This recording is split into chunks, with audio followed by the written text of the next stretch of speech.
Welcome viewers, প্রতিদিনের মতো আজও চলে এসেছি আমার লাঞ্চের থালি নিয়ে। আজকে লাঞ্চে নিয়েছি সাদা ভাত, নিয়েছি বিট, গাজর ও পেঁয়াজ কুচি স্যালাড হিসেবে। প্রথম পাতে খাওয়ার জন্য নিয়েছি লোটে মাছের ঝুড়ো, যেটা আমি আদা, রসুন, লঙ্কা ও পেঁয়াজ কুচি দিয়ে রান্না করেছি, আর দিয়েছি একটু লঙ্কার গুঁড়ো। নামানোর সময় আমি একটু ধনেপাতা ও কাঁচা সর্ষের তেল দিয়ে এটা নামিয়েছি।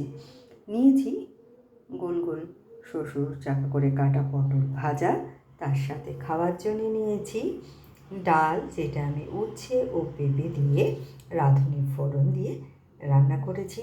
নিয়েছি ঢ্যাঁড়স, আলু ও চিংড়ি মাছের রসা। এটার রেসিপি আপনারা আমার চ্যানেলে পেয়ে যাবেন।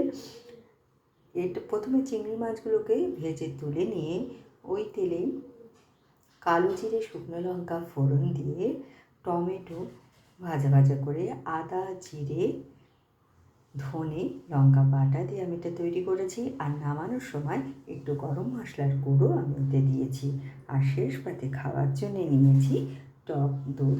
তো কেমন লাগলো আপনাদের আমার এই লাঞ্চের থালিটা? ভালো লাগলে লাইক, শেয়ার এবং সাবস্ক্রাইব করবেন আমার চ্যানেলকে। Thank you for watching.